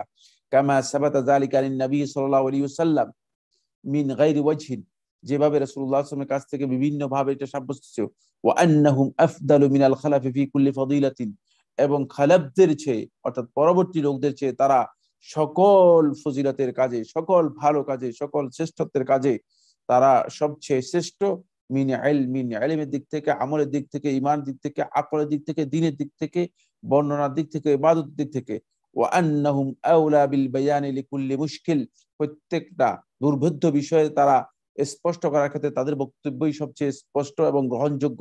হাযা লা ইয়াদফাউহু ইল্লা মান কাবারাল মা'লুমা বিদ-দুরুরাতি মিন দীনিল ইসলাম, আর এটাকে অস্বীকার করবে না, এটাকে কেউ বাদ দেবে না একমাত্র ওই ব্যক্তি ছাড়া যে ব্যক্তি দ্বীনের মৌলিক বিষয়কে অস্বীকার করে, ওয়া আদাল্লাহুল্লাহু আলা ইলমিন, এবং আল্লাহ রাব্বুল আলামিন যাকে জ্ঞানের ভিত্তিতে পথভ্রষ্ট করেছে, অর্থাৎ জ্ঞানের উপরে যাকে পথভ্রষ্ট করেছে, জ্ঞান আছে তারপর পথভ্রষ্ট করেছে। সুতরাং এখান থেকে বোঝা যায় যে সেলেফদের মানহাজের সাথে আপনার সম্পৃক্ততা যদি কোনো কারণে আপনার মন মতো হয়ে যায়, সেটা চলবে না। এই মন মতো হওয়ার বিষয়টিকে শেখুল ইসলাম ইবনে তাইমিয়া রাহমাতুল্লাহ আলাইহি স্পষ্ট করে বলে দিয়েছেন যে এটি নয়, বরং সকল ক্ষেত্রে সেলেফদের মানহাজকে আমাদেরকে কি করতে হবে, অনুসরণ করতে হবে, এবং সকল ক্ষেত্রে সেলেফদের মানহাজের সাথে আমাদের যে সম্পৃক্ততা আছে সেই সম্পৃক্ততা নিশ্চিত করতে হবে, তাহলেই আমরা সেলেফদের মানহাজের উপর প্রতিষ্ঠিত হতে পারবো। বন্ধুগণ, সেলেফদের মানহাজের দিকগুলো আমরা আপনাদের সাথে শেয়ার করব। এরপর আমি সেলেফদের মানহাজের মাআলেম যেগুলো আছে, যেগুলো মূল ফ্যাক্টরস, যেগুলো মূল চিহ্ন অথবা নিদর্শন, মাইলস্টোন, যেগুলো মাইল ফলক, যেগুলোকে সামনে রেখে সেলেফদের মানহাজটাকে আইডেন্টিফাই করা যায়, চিহ্নিত করা যায়, সেগুলো সম্পর্কে কথা বলবো। তারপরে আমি যে সমস্ত বিষয়গুলো আমাদের কাছে পরিচিত হয়ে আছে অথচ সেলেফদের মানহাজ নয়, সেগুলো সম্পর্কে একটি একটি করে ইনশাআল্লাহ তাআলা আপনাদের সামনে তুলে ধরার জন্য চেষ্টা করব। বন্ধুগণ, সালাফদের মানহাজ অনেকেই শুধুমাত্র আকীদাকে নিয়েছেন, ইবাদতের ক্ষেত্রে নিজের মন গড়া আরেকটি মানহাজ গ্রহণ করেছেন। আবার কেউ ইবাদতকে নিয়েছেন, মুআমালাতের ক্ষেত্রে, সিয়াসতের ক্ষেত্রে, লেনদেন এবং সিয়াসতের যে বিষয়গুলো আছে সেগুলোর ক্ষেত্রে সালাফদের মানহাজ গ্রহণ করেন। আখলাকের ক্ষেত্রে অনেকে গ্রহণ করেছেন, অনেকে আখলাকের ক্ষেত্রে গ্রহণ করেন নাই। দাওয়াতের ক্ষেত্রে কেউ গ্রহণ করেছেন, কেউ আত-তাআমুল বিন-নুসুস, দলিল এর সাথে যেই আমাদের ডিলিংসটা হবে, কিভাবে দলিল থেকে আমরা কোরআন এবং হাদিস থেকে দলিল গ্রহণ করব, সেই বিষয়গুলো সালাফের মানহাজ আমরা গ্রহণ করিনি। এখানে 6টি দিক আছে: জানিবুল ইতিকাদ, আকীদাগত দিক; জানিবুল ইবাদাত, ইবাদতের দিক; জানিবুল মুআমালাত ও সিয়াসা, মুআমালাত এবং সিয়াসার দিক, রাজনীতির দিক; জানিবুস সুলুক ওয়াল আখলাক, সুলুক এবং আখলাকের দিক, যেগুলো চরিত্রের দিক এবং আচার আচরণের দিক; জানিবুদ দাওয়া, দাওয়াত দিক; আরেকটা হচ্ছে জানিবুল ইস্তিদলাল ওয়া তাআমুল বিন নুসুস, দলিল গ্রহণ করা এবং দলিলের সাথে যেই আমাদের ডিলিংস এর বিষয় হবে সেই দিকগুলো সবগুলোই আমাদেরকে অবশ্যই গ্রহণ করতে হবে, যেটি মাজমু ফাতাওয়ার 19 নম্বর খণ্ডে 308 থেকে 309 পৃষ্ঠায় শেখুল ইসলাম ইবনে তাইমিয়া রাহমাতুল্লাহ আলাইহি স্পষ্ট করে উল্লেখ করেছেন। তিনি বলেন, ওয়ালাইসা লিল ইনসানি আন ইয়াখরুজা আনিশ শরিয়াতি ফি শাইইন মিন উমুরিহি, কোন ব্যক্তির জন্য জায়েজ নেই যেমনি ভাবে আন ইয়াখরুজা, বেরিয়ে যাবে শরীয়ত থেকে, ফি শাইইন মিন উমুরিহি, যে তার জীবনের কোন একটি ক্ষেত্রে শরীয়ত থেকে বেরিয়ে যাবে। বাল কুল্লামা ইউসলিহু লাহু ফাহুয়া ফি শারঈ, সুতরাং বরং যা তার জন্য, যার মধ্যে মাসলাহাত রয়েছে, কল্যাণ রয়েছে, সেটা শরীয়তের মধ্যে আছে, সে অবশ্যই সেটা নিজের জন্য কি করবে, গ্রহণ করবে। মিন উসুলিহি, শরীয়তের মৌলিক বিষয়; ওয়া ফুরুইহি, শরীয়তের মানে অমৌলিক অথবা সাধারণ বিষয়; ওয়া আহওয়ালিহি, অবস্থা; ওয়া আমালিহি, আমলের বিষয়; ওয়া সিয়াসাতি, তার রাজনৈতিক বিষয়; ওয়া মুআমালাতিহি, তার মুআমালার বিষয়, লেনদেন আচার আচরণের বিষয়; ওয়া গায়রি যালিকা, সকল ক্ষেত্রেই তাকে অবশ্যই মানে শরীয়তের সাথে সম্পৃক্ত থাকতে হবে। আর শরীয়তের সাথে সম্পৃক্ত হওয়ার বিষয়টি হচ্ছে মা কানা আলাইহি সালাফুল উম্মাহ, সালাফুল উম্মাহ যার উপর ছিলেন তার উপর নিজেকে প্রতিষ্ঠিত রাখা। আচ্ছা, এখন আমরা যে বিষয়টি নিয়ে আপনাদের সাথে শেয়ার করব সেটা হচ্ছে সালাফদের কিছু মাআলিম আছে। এই মাআলিম গুলো দাওয়াতের ক্ষেত্রে, প্রথম আমরা দাওয়াতের ক্ষেত্রে আলোচনা করব, যেহেতু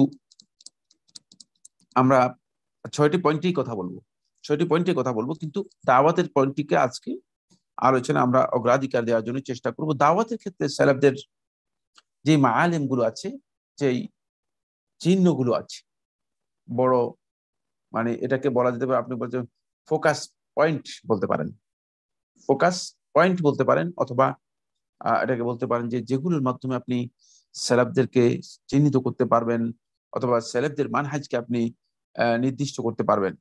1 নম্বর হচ্ছে আদ-দাওয়াতু ইলা তাসহিহিল ইতিকাদ,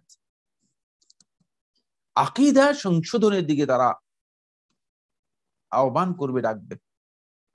তাদের কাজ হচ্ছে আকীদার সংশোধনের বিষয়টিকে তারা অগ্রাধিকার দিবে, যেহেতু আকীদার বিষয়টি আউয়ালুল ওয়াজিবাত, প্রথম ওয়াজিব। তাওহীদ যার ঠিক নেই, আপনি কোনোভাবেই তাকে আমলের মাধ্যমে তাকে সত্যিকার বুজুর্গ তৈরি করতে পারবেন না। আমলের মাধ্যমে সে আল্লাহ রাব্বুল আলামিনের ওলি হয়ে যাবে, অথচ তার আকীদা ঠিক নেই, এই কথা ধারণা করারই সুযোগ নেই। তাই এটা অত্যন্ত গুরুত্বপূর্ণ একটি পয়েন্ট, সেটা হচ্ছে এই যে সালাফদের প্রথম দাওয়াতের মানহাজই হচ্ছে আকীদার দিকে তারা লোকদেরকে দাওয়াত দিবে, যেহেতু এটা হচ্ছে আসাসুদ্দিন। আকীদা হচ্ছে দ্বীনের মূল বেসমেন্ট, মূল ভিত্তি, এবং জামিউল আহকামি শারঈয়্যাতি তারজিউ ইলাইহি, শরীয়তের যতগুলো আহকাম আছে সমস্ত আহকাম এদিকেই প্রত্যাবর্তিত হবে। এর গ্রহণযোগ্যতা, এর বিশুদ্ধতা, এর বৈধতা সবটাই নির্ভর করবে আকীদার উপর। এই কারণেই আল্লাহ সুবহানাহু ওয়া তাআলা নবুয়তি মিশনের মূল দায়িত্ব হিসেবে এটাকে আখ্যায়িত করেছেন এবং এটাই নবীদের কাজ ছিল। সূরাতুন নাহলের ৩৬ নম্বর আয়াতে আল্লাহ সুবহানাহু ওয়া তাআলা বলেন, ওয়ালাকাদ বাআসনা ফি কুল্লি উম্মাতির রাসূলা, প্রত্যেক উম্মতের কাছে আমি রাসূল প্রেরণ করেছি, আনি ইবুদুল্লাহ, এই নির্দেশ দিয়ে যে তোমরা আল্লাহর ইবাদত করো, ওয়াজিতানিবুত তাগুত, এবং তোমরা তাগুতকে পরিহার করো, বর্জন করো, তাগুতকে বর্জন করো। কি লক্ষ্য করেছেন? এটা হচ্ছে আল্লাহ রাব্বুল আলামিন নবীদের যে মিশন, সেই মিশনের মধ্যে তাদেরকে প্রথমেই তাদের আকীদাগত চেতনাগত পরিবর্তন এবং পরিশুদ্ধির দিকে আহ্বান করেছেন, ডেকেছেন। ফলে সূরাতুল আম্বিয়া এর ২৫ নম্বর আয়াতে আল্লাহ সুবহানাহু ওয়া তাআলা সমস্ত নবীদের কথা বলতেছেন, ওয়ামা আরসালনা মিন ক্বাবলিকা মির রাসূলিন, ওয়ামা আরসালনা মিন ক্বাবলিকা মির রাসূলিন, যে আপনার আগে যত রাসূল আমি প্রেরণ করেছি, ইল্লা নূহি ইলাইহি, তার কাছে আমি ওহী প্রেরণ করেছি, আন্নাহু লা ইলাহা ইল্লা আনা ফা'বুদুন, যে আমি ছাড়া প্রকৃত কোনো ইলাহ নেই, উলুহিয়তের হকদার এমন কেউ নেই আমি ছাড়া, ফা'বুদুন, সুতরাং কেবল মাত্র আমার ইবাদত করো। অর্থাৎ তাওহীদ, তাওহীদের বিষয়টি আল্লাহ সুবহানাহু ওয়া তাআলা এটাই নবী এবং রাসূলদেরকে তাওহীদের ব্যাপারে বলেছেন। সহিহ বুখারী ও মুসলিম হাদিসের মধ্যে রাসূলুল্লাহ সাল্লাল্লাহু আলাইহি ওয়াসাল্লাম মুআয ইবনে জাবাল রাদিয়াল্লাহু আনহু যখন প্রেরণ করেছিলেন, তখন আমরা জানি যে মুআয ইবনে জাবাল রাদিয়াল্লাহু আনহুকে বলেছিলেন তাওহীদের দিকে দাওয়াত দেওয়ার জন্য। এই জন্য সালাফগণ এমনিতেই এটাকে নিজেদের মালাম হিসেবে, নিজেদের শিআর, নিদর্শন হিসেবে গ্রহণ করেন নাই। এটাই হচ্ছে সালাফদের মাইলস্টোন, যেখান থেকে সালাফগণ তাদের দাওয়াতি কাজ শুরু করবেন। এই কারণেই হাফিজ ইবনে হাজার আসকালানী রাহমাতুল্লাহি আলাইহি ফাতুল বারীর ৩য় খণ্ডে ৩৫৭ পৃষ্ঠায় উল্লেখ করেন, তিনি বলেন, বাদাআ বিশ-শাহাদাতাইনি, শাহাদাতাইনের মাধ্যমে শুরু করেছেন, লিআন্নাহুমা আসলুদ্দীন আল্লাযী লা ইয়াসিহু শাইউন ইল্লা বিহিমা, কারণ এটা হচ্ছে দ্বীনের আসল, এই দুটি ছাড়া দ্বীনের কোনো কিছুই শুদ্ধ হবে না। ফামান কানা গায়রা মুওয়াহহিদিন, যে ব্যক্তি গায়রু মুওয়াহহিদ মানে তাওহীদের অনুসারী হবে না, ফাল মুতালাবাতু মুতাওয়াজ্জিহাতুন ইলাইহি বিকুল্লি ওয়াহিদাতিন মিনাশ শাহাদাতাইন আলা তাঈদ, সুনির্দিষ্টভাবে তাকে অবশ্যই শাহাদাত দিয়ে শুরু করতে হবে। প্রথমে কাজই হচ্ছে তার আকীদাগত সংশোধন আসতে হবে। বন্ধুগণ, সংক্ষেপ করে দিচ্ছি, সেটা হলো এই যে আল্লাহ সুবহানাহু ওয়া তাআলা দাওয়াতের মিশন শুরু করেছেন তাওহীদ, এবং সালাফদের দাওয়াতও শুরু হয় তাসহিহুল ইতিকাদ, আকীদার পরিশুদ্ধির মাধ্যমে। আকীদা যদি শুদ্ধ না হয় থাকে, তাহলে আপনি আকীদা শুদ্ধ না হলে আপনার আমলকে শুদ্ধ করতে পারবেন না, আপনি ব্যক্তির কোনো কিছু শুদ্ধ করতে পারবেন, তার আখলাক শুদ্ধ হবে না, তার মুআমালাত শুদ্ধ হবে না, তার আমল শুদ্ধ হবে না। আমাদের সমাজের মধ্যে আমরা দেখতে পাই যে একটা ব্যাপক রিউমার আছে, ব্যাপক একটি কথা শোনা যায়, ওই যে না, তার লোকটার আকীদা ঠিক আছে কিন্তু লোকটার আমল ঠিক নেই, এ কথা শুদ্ধ নয়। এর অর্থ হচ্ছে আসলে তার আকীদাই ঠিক নেই। কারো যদি আমলের মধ্যে পরিশুদ্ধি না আসে, কারো যদি আখলাকের মধ্যে পরিশুদ্ধি না আসে, তাহলে আপনি নিশ্চিত হতে পারবেন যে সে ব্যক্তির মূলত আকীদাই ঠিক হয়নি, সে ব্যক্তির আকীদাই ঠিক হয়নি। এখানে আমি দুটি কথা বলবো। এক নম্বর কথা হচ্ছে, বন্ধুগণ, আকীদার দাওয়াত বাদ দিয়ে ফজিলাত ফাজাইলের দাওয়াত দেওয়া হচ্ছে, এটি দাওয়াত সালাফদের মানহাজের পরিপন্থী। দীর্ঘদিন পর আমরা দেখতে পাই যে আমাদের সমাজের মধ্যে ফাজাইলের দাওয়াতটাই সবচেয়ে বেশি। আপনি লোকদেরকে উদ্বুদ্ধ করছেন সুবহানাল্লাহর ফজিলতের উপর, আলহামদুলিল্লাহ, আল্লাহু আকবার, আল কালিমাতুল আরবা, চার কালিমার ফজিলতের উপর, কোন কোন দোয়ার ফজিলত কি কি আছে, অথচ ওই ব্যক্তির ঈমানই নেই, সেই ব্যক্তি শিরকের মধ্যে লিপ্ত আছে। কিভাবে সম্ভব? যদি এমন হয়ে থাকে, তাহলে এই যে ফজিলতের ওয়াজ আমরা করছি, ফজিলত ওয়াজ করেন, ফজিলতের কোনো অসুবিধা নেই, কিন্তু এই যে ফজিলতের দিকে মানুষদেরকে আমরা দাওয়াত দিচ্ছি, এই দাওয়াত এখানেই মূলত ভুল। তাহলে সালাফদের দাওয়াতের সাথে এটা মোটেও মিলেনি। আপনি ফজিলতের দিকে দাওয়াত দিচ্ছেন, আপনার এই দাওয়াতটুকু সালাফদের দাওয়াতের সাথে মিলেনি। 2 নম্বর আরেকটি দাওয়াত রয়েছে আদ-দাওয়াত ইলাল ইখতিলাফ ওয়াল ইজতিহাদ। ইজতিহাদের দিকে দাওয়াত দিচ্ছেন, ইখতিলাফের দিকে দাওয়াত দিচ্ছেন। ইখতিলাফি মাসআলা নিয়ে আপনি অনেক বড় মুজতাহিদ, তখন আপনি ইখতিলাফি মাসআলা নিয়ে লোকদেরকে ইখতিলাফের দিকে নিয়ে যাচ্ছেন, ইজতিহাদের দিকে নিয়ে যাচ্ছেন, তাদেরকে তাসহিহুল আকীদা, আকীদা শুদ্ধ করার বিষয়ে আপনি গুরুত্ব দিচ্ছেন না। তাহলে আপনি দাওয়াতটা আপনার আসলে সালাফদের মানহাজ অনুযায়ী সঠিক হচ্ছে না। আমরা অনেকেই প্রথমেই দাওয়াতের মধ্যে এই ধরনের কাজ করে যাচ্ছি, দাওয়াতটাকে আমরা নিয়ে যাচ্ছি ইখতিলাফ এবং ইজতিহাদের দিকে।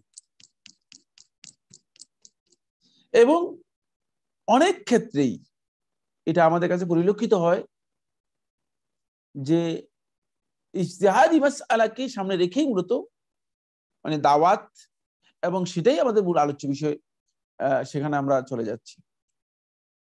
মৌলিক যে তাওহীদের আলোচনা করা দরকার, মানুষদেরকে শিরক থেকে বাঁচানো দরকার, জাহান্নামের আগুন থেকে মানুষদেরকে যেভাবে তাহযীর ভয় দেখানো দরকার, সেগুলোর ব্যাপারে আমাদের কোনো অবস্থান নেই, সে ব্যাপারে আমাদের কোনো অবস্থান নেই। এটা হলো 2 নম্বর বিষয়। 3 নম্বর হচ্ছে আদ-দাওয়াতু ইলা রাকাইক, রাকাইকের দিকে দাওয়াত। রাকাইক হচ্ছে কিভাবে আপনি লোকদের মানে মন বিগলিত করবেন, অন্তরটা নরম করবেন। কিছু ঠান্ডা ঠান্ডা কথা, কিছু নরম নরম কথা, যেগুলোর মাধ্যমে আপনি একজন লোকের অন্তরটা বিগলিত করবেন। মানুষের অন্তর বিগলিত হওয়ার জন্য ইসলামে অনেকগুলো নির্দেশনা দেয়া আছে। কোনো সন্দেহ নেই, আমরা অন্তর বিগলিত হওয়ার জন্য আমরা আমাদের প্রচেষ্টা চালাবো, কিন্তু সালাফদের দাওয়াতের শুরু কিন্তু এভাবে নয়। ফলে অন্তর বিগলিত করার জন্য আমরা লক্ষ্য করে থাকি যে অনেকেই দাওয়াত দিচ্ছেন, সেই দাওয়াতটুকু কিছু গাল গল্প দিয়ে, কিছু কারামত দিয়ে, কিছু এলহামাত দিয়ে, কিছু এটাকে কি বলে মানামাত স্বপ্ন দিয়ে, মানে তিনি বলছেন যে হুজুর এলহাম হয়েছে, অমুকের স্বপ্ন দেখেছে, অমুকের কারামত হয়েছে ইত্যাদি দিয়ে মানুষদেরকে আপনি একটু নরম করার জন্য চেষ্টা করছেন। কিন্তু এটা দাওয়াতের আপনার দাওয়াতের একটা পার্ট হতে পারে, একটা অংশ হতে পারে কি ওই সমস্ত ব্যক্তিদের জন্য যাদের আকীদাগত পরিশুদ্ধি পরিপূর্ণরূপে অর্জিত হয়েছে। কারণ সুলুক এবং আখলাক তো ওই ব্যক্তিরই পরিবর্তন হবে। ওই ব্যক্তি সত্যিকার ভাবে তার সুলুক আখলাককে, তার আচরণকে সংশোধন ও পরিমার্জন করতে পারবে যে ব্যক্তি সত্যিকার অর্থে তার আকীদাকে সংশোধন করতে পেরেছে, আকীদার পরিবর্তন হয়েছে।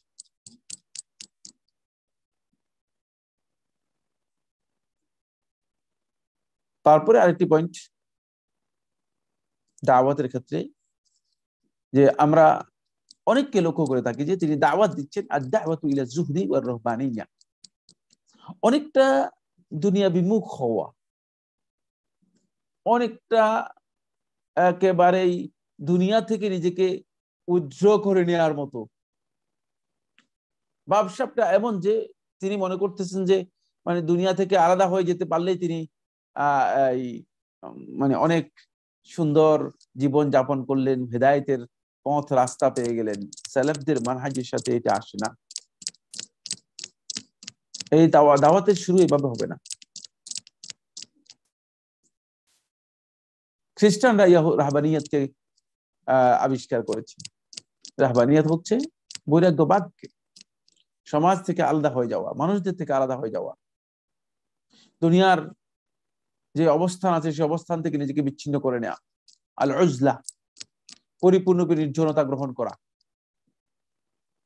দেখা যায় যে একেবারে নির্জন হয়ে যাচ্ছেন, এবং এই দাওয়াতও আমাদের সমাজের মধ্যে আমরা লক্ষ্য করে থাকি। অনেকেই এই দাওয়াতই কাজ করছেন।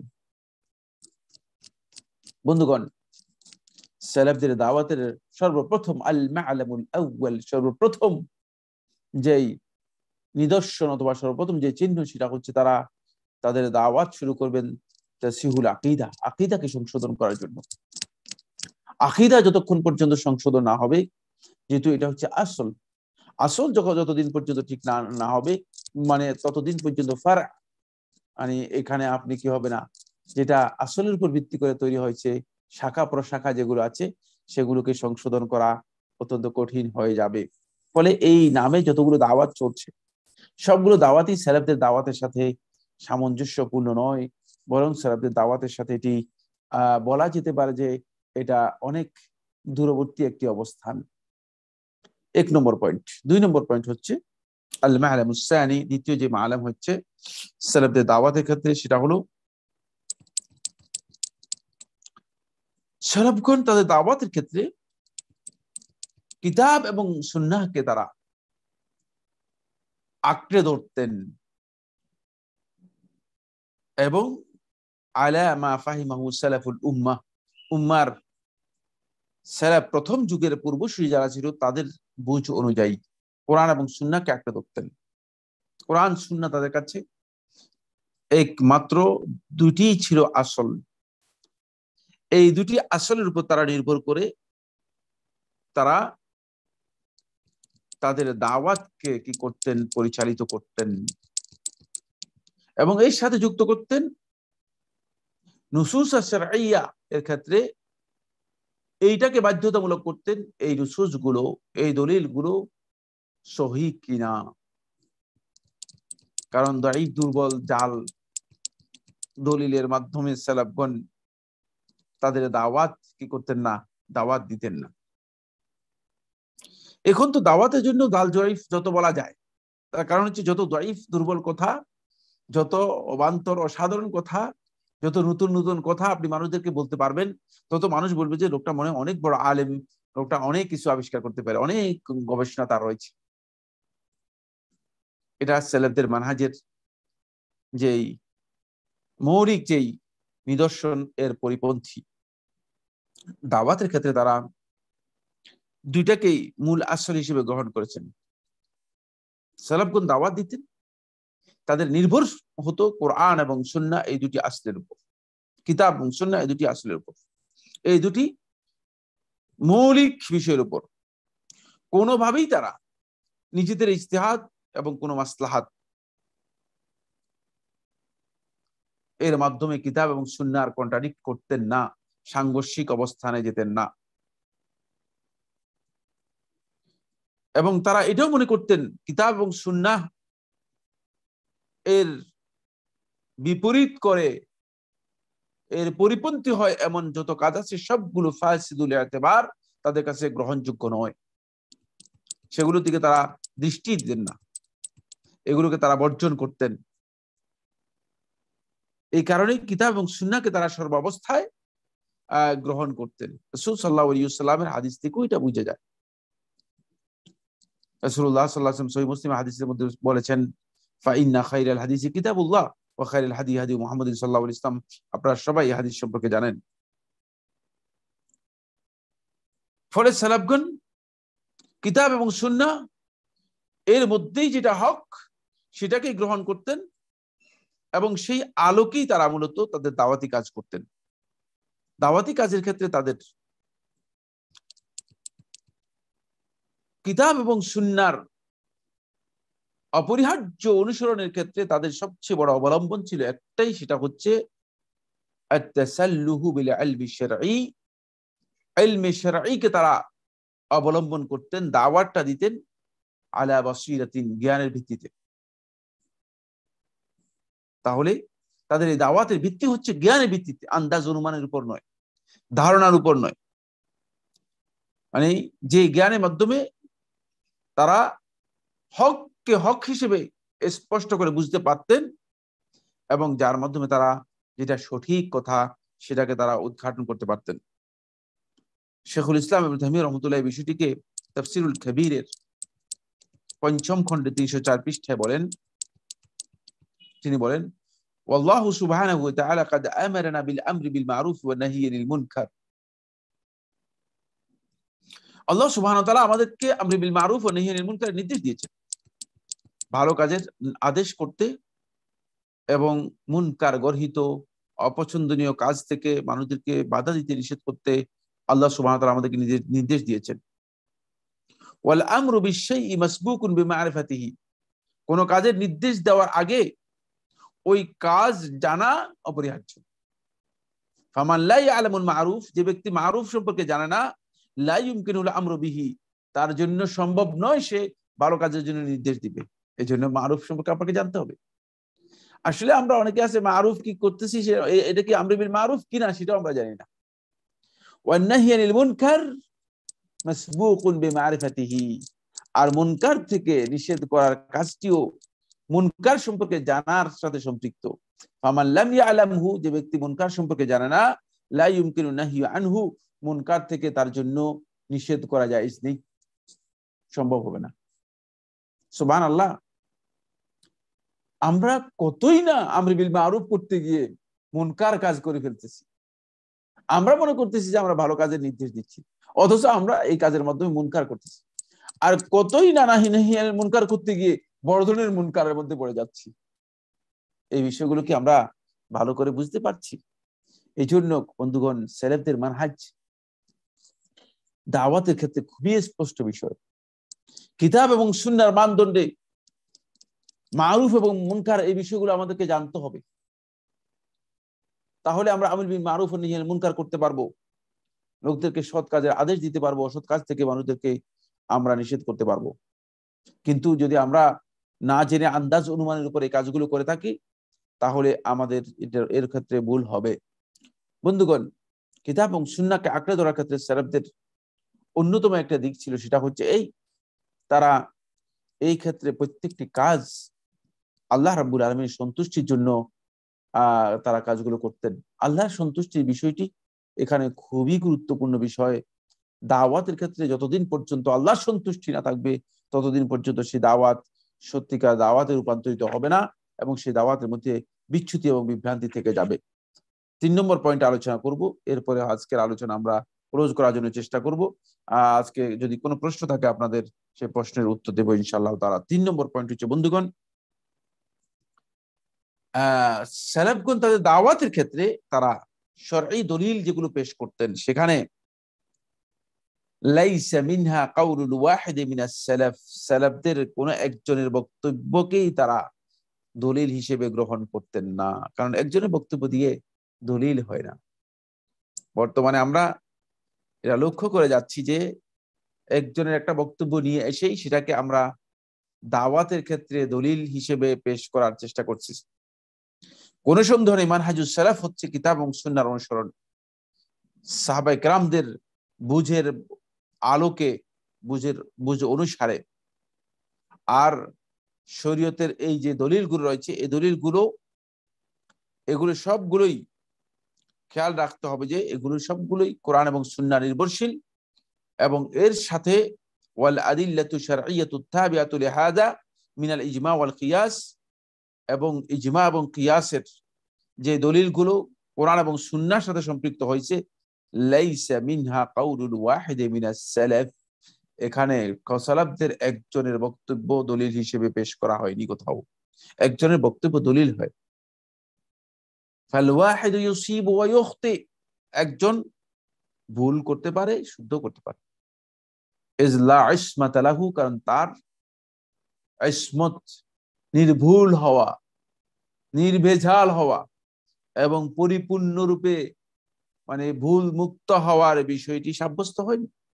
এজন্য একজনের বক্তব্যকে দ্বীন হিসেবে গ্রহণ করা, এটা সালাফদের দাওয়াতের মিশন নয়, সালাফগণ এটাকে গ্রহণ করেন নাই। আম্মা ইজমা উস সালাফ, সালাফদের যদি ইজমা থাকে, সবার একজনের নয়, ফাহুয়া মাসুমুন, সেটা মাসুম, সেটা অবশ্যই নির্ভুল হবে, কোনো সন্দেহ নেই। আম্মাল ওয়াহিদ মিনাস সালাফ, যদি সালাফদের একজনের কোনো কথা হয় থাকে, ফাকাউলুহু মুহতামালুন লিস-সাওয়াবি ওয়াল খাতা, তার বক্তব্য সম্ভাবনাময় থাকবে, সেটা শুদ্ধও হতে পারে, ভুলও হতে পারে, শুদ্ধ হতে পারে, ভুলও হতে পারে। এই জন্য আমার বন্ধুগণ, সালফে সালেহিনগণ দাওয়াতের ক্ষেত্রে শুধুমাত্র একজনের বক্তব্যকে তারা দলিল হিসেবে গ্রহণ করেনি, কারণ আদিল্লাতু শারঈয়া, শরীয়তের দলিলের মধ্যে একজনের বক্তব্য কখনো দলিল নয়। একজনের বক্তব্যের উপর ভিত্তি করে যদি আমরা দ্বীনকে অনুসরণ করি তাহলে দ্বীনের অনুসরণের ক্ষেত্রে আমাদের ভুল হয়ে যাবে। এই বিষয়ে শেখুল ইসলাম ইবনে তাইমিয়া রাহমাতুল্লাহ খুবই সুন্দর একটি বক্তব্য দিয়েছেন মাজমু ফাতাওয়ার ৩য় খণ্ডের ৩৪৬ পৃষ্ঠায়। ইবনে তাইমিয়া রাহমাতুল্লাহ বলেন, আহলুল হাক্কি ওয়াস সুন্নাহ, মানে আহলুস সুন্নাত ওয়াল জামাআত, হকের অনুসারী এবং সুন্নাহর অনুসারী যারা রয়েছেন, লা ইয়াকুনু মাতবুউহুম ইল্লা রাসূলুল্লাহ সাল্লাল্লাহু আলাইহি ওয়াসাল্লাম, তাদের অনুসরণীয় একমাত্র রাসূলুল্লাহ সাল্লাল্লাহু আলাইহি ওয়াসাল্লাম আর কেউ নেই। ফাহুয়া আল্লাযী ইয়াজিবু তাসদীকুহু ফি কুল্লি মা আখবারাহু, যত ব্যাপারে খবর দিয়েছেন তিনি সকল ক্ষেত্রেই তাকেই সত্যায়ন করা, তার কথাকেই সত্য বলে মেনে নেওয়া ওয়াজিব হবে। ওয়া তাআতুহু, তার আনুগত্যই ওয়াজিব হবে, ফি কুল্লি মা আমারাহু, যত ক্ষেত্রে তিনি নির্দেশ দিয়েছেন। ওয়ালাইসাত হাযিহিল মানজিলাতু লিগাইরিহি মিনাল আইম্মাহ, তিনি ছাড়া আর ইমামদের কারো এই মানজিলা সাব্যস্ত হবে না। সুতরাং একজন ব্যক্তির বক্তব্যকে শুধুমাত্র মানে দলিল হিসেবে গ্রহণ করার বিষয়টি ইসলামী শরীয়তে সালাফদের কাছে গ্রহণযোগ্য নয়। হ্যাঁ, যদি সবার বক্তব্য হয়ে থাকে তাহলে অবশ্যই সেটা আমাদের কাছে সকলের কাছেই গ্রহণযোগ্য। বন্ধুগণ, এই বক্তব্যের মাধ্যমে এই কথা আমাদের কাছে প্রমাণিত হয়, সেটা হচ্ছে এই সালাফদের বিচ্ছিন্ন বক্তব্য বিভিন্ন জায়গায় পাওয়া যেতে পারে। অনেকে ওই বিচ্ছিন্ন বক্তব্যকে নিয়ে এসেই তিনি মনে করে থাকেন যে এটাই হচ্ছে সালাফদের মানহাজ। না, সালাফদের মানহাজ এর ক্ষেত্রে আপনাকে স্পষ্ট বুঝতে হবে যে সালাফদের মামুল বিহি, মানে এই কাজে সালাফদের আমল কি ছিল সেটাই মূলত সালাফদের মানহাজ হবে। শুধুমাত্র একজনের বক্তব্য সেখানে দলিল হিসেবে গ্রহণযোগ্য হবে না। এটা যদি আমরা বুঝতে পারি তাহলে আমরা অবশ্যই একথা আমাদের কাছে স্পষ্ট হবে যে সালাফদের মানহাজ নির্ধারণের ক্ষেত্রে এবং দাওয়াতের ক্ষেত্রে শুধুমাত্র একজনের আমলকে নির্ভর করে আমরা সালাফদের মানহাজ হিসেবে সেটাকে চালিয়ে দিতে পারবো না, এবং সালাফদের মানহাজের এটা কোনো অবস্থাতেই মাআলাম অথবা চিহ্ন নয়। এটা এর মাধ্যমে সালাফদের মানহাজকে আমরা নির্দিষ্ট করতে পারবো না, এটা সালাফদের মানহাজের সাথে জড়িত নয়। এই কারণেই সালাফগণ সবাই আমলের দিকে লক্ষ্য করেন। যখন দেখা যায় যে বেশিরভাগের আমল মূলত এই ক্ষেত্রে এটাই, সেটাকেই সালাফে সালেহিনগণ প্রকৃত আমল হিসেবে গ্রহণ করেছেন এবং সেটাই হচ্ছে সালাফদের আমল। তাই এই মানহাজটুকু আমাদেরকে বুঝতে হবে। অনেকে মনে করেন যে একজনের আমলই তো যথেষ্ট, তার এই বক্তব্য মূলত সালাফদের মানহাজের সাথে কোনোভাবেই আসে না, গ্রহণযোগ্য হবে না। আল্লাহ সুবহানাহু ওয়া তাআলা আমাদের সবাইকে বিষয়গুলো বুঝার তৌফিক দান করুন। আমরা চেষ্টা করি ইনশাআল্লাহ তাআলা, যদি কোনো প্রশ্ন থাকে আমরা চেষ্টা করব সেই প্রশ্নের উত্তর দেওয়ার জন্য। আপনাদের কোনো প্রশ্ন আছে কিনা আপনারা থাকলে পাঠাতে পারেন। বারাকাল্লাহু ফিকুম।